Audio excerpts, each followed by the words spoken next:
So we must understand this.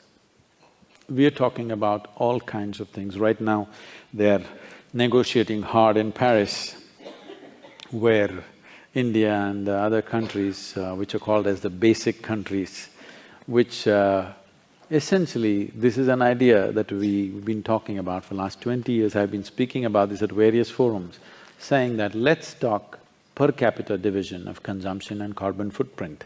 If we do that, in India we hardly have a footprint because most people are living in shacks, they're not consuming really anything, they're not leaving a carbon footprint. If the man disappears tomorrow, he's not left a footprint, all right? But they want a different kind of thing. This is a deal which has to be hard negotiated, that's happening. Leaving this aside, what you're trying to ultimately do is to curtail human aspiration.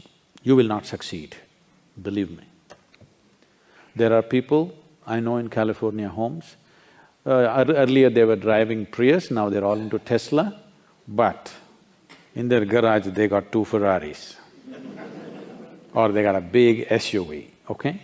This is when they go to the office, when they go to social gatherings, they want to be seen in an electric car. When they go out with the family, they want to ram a 6-cylinder car, all right? So I'm saying you cannot curtail human aspirations. The best thing is to curtail human populations. At the beginning of 20th century, we were 1.6 billion people. Today, we are 7.2 billion people. In India, in 1947, we were 33 million people. Today, we are 1.2 or 1.25 billion people. So, 3 times, 4 times we've multiplied. We are nice, but we're too many. We need to understand this. There is only that much human life that the planet can sustain. And above all, because of technological prowess that we have today, we are consuming probably what 10,000 men would consume 1,000 years ago. One man, I'm saying. One human being is consuming what 10,000 human beings would consume 1,000 years ago.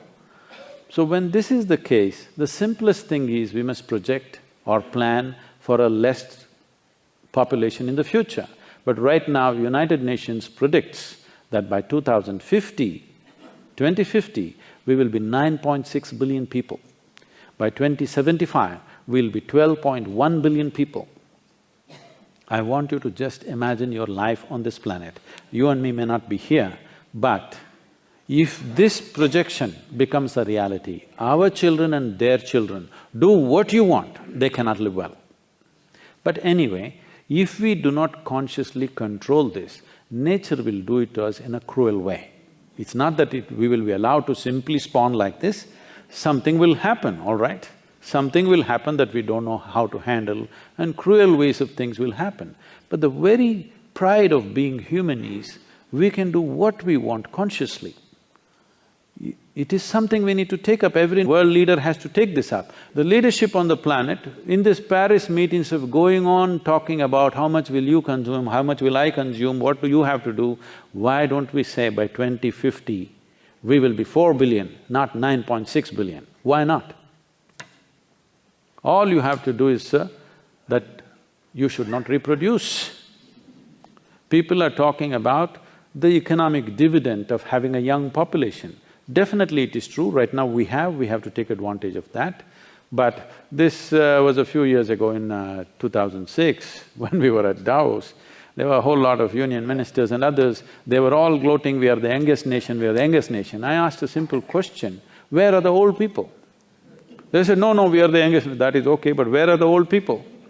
In India, people don't get old, they die soon. That is why we are the youngest nation, you better know that. We can take advantage of the situation now, but we can't gloat about it.